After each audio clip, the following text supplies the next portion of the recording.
In order to send Bitcoin from Coinbase to another wallet, the first thing you need to do is you need to make sure that you purchase Bitcoin on your Coinbase account.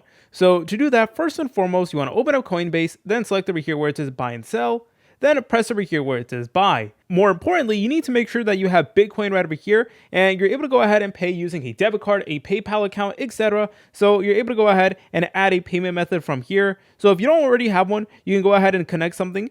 So if you don't already have a payment method connected, you can press on this button that says add a payment method. Then you guys could include your debit card. However, you may need to do some verification. You could also include your bank account and even your PayPal account. So once you're done with that, then you need to go ahead and place a order of Bitcoin right over here. So you need to make sure you have the Bitcoin balance in order to actually send it to another wallet. Okay, so now that you have Bitcoin, the next order of business is you want to go over here to where it says trade. Then you want to select on Bitcoin one more time.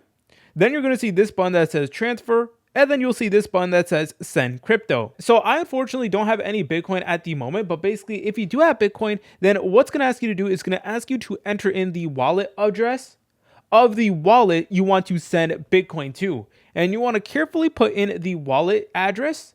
And then afterwards, it is going to ask you for confirmation and you're able to go ahead and send Bitcoin to that Bitcoin address. Now, more importantly, you need to make sure that you are on the Bitcoin network in order for this to actually work. And of course, you want to be 1000% sure that you're using the correct Bitcoin address. The last thing you want to do is you want to send a Bitcoin and then the address not be correct. So sometimes what I recommend that you guys do is send a small transfer first to see if it works, and then you can send the rest of the money. If you guys found this video helpful, make sure to leave a like and subscribe. I'll see you in the next video.